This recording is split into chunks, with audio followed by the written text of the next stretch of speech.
கர்த்தருடைய பெரிதான கிருபைக்கு சோத்திரம் உண்டாவதாக.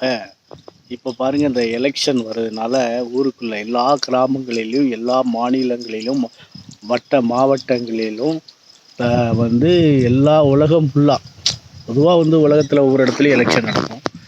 ஆனால் இங்கே கிராமத்தில் பாருங்கள், இங்கே வந்து 2-3 கட்சிகள் 3-4 கட்சிகள் குரூப்புகள் இருக்காங்க. இவங்க அவங்கவுங்க கட்சிக்காக பாடுபடுவாங்க. இந்த கட்சிகளுடைய தலைவர்களுக்காக என்னென்ன செய்யணுமோ செய்வாங்க. இப்படி எல்லாம் நியூஸுகள் இப்போ நிறைய ஓடிக்கிட்டு இருக்கு.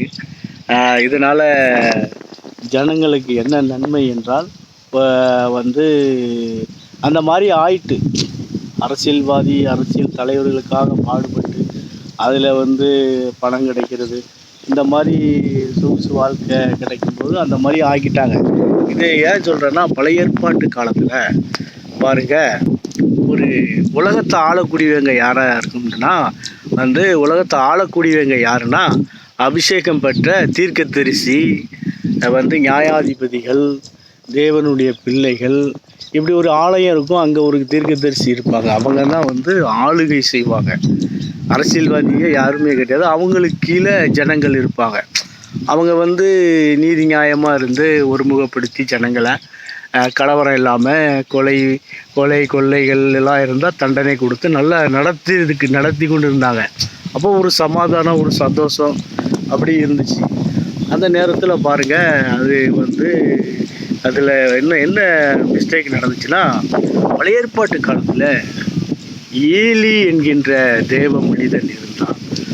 அந்த மனிதனுடைய பாருங்க, அவங்களோட பிள்ளைங்க வந்து சரியில்லை. அப்போ கர்த்தர் வந்து பிள்ளைங்க, அந்த ஏலி வந்து நல்ல மனுஷர், நல்ல குணசாலியான தேவ மனிதன்.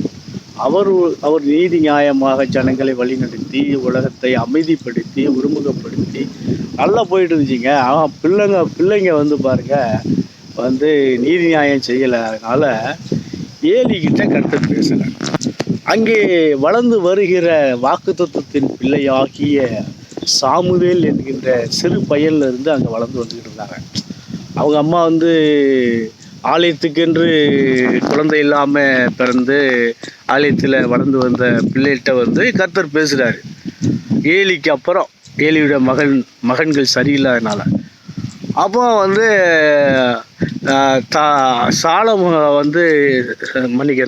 சாமுவேல் ஐயாட்ட கர்த்தர் பேசின உடனே ஏலி புரிந்து கொண்டார், நம்மக்கிட்ட பேசலை, நம்ம பிள்ளைங்க சரியில்லை, வயசாயிட்டு. அப்போது வந்து இவர்கிட்ட பேசுகிறாரு கர்த்தர் அப்படின்னு. கர்த்தர் என்ன பேசுகிறாருன்ட்டு சாமுவேல்கிட்ட இவர் கேட்குற மாதிரி ஆகிப்போச்சு.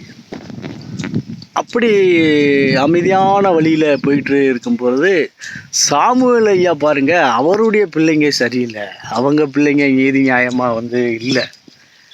அதனால் கர்த்தர் என்ன செஞ்சார் தெரியுங்களா? ஜனங்களை ஏவி விட்டார்.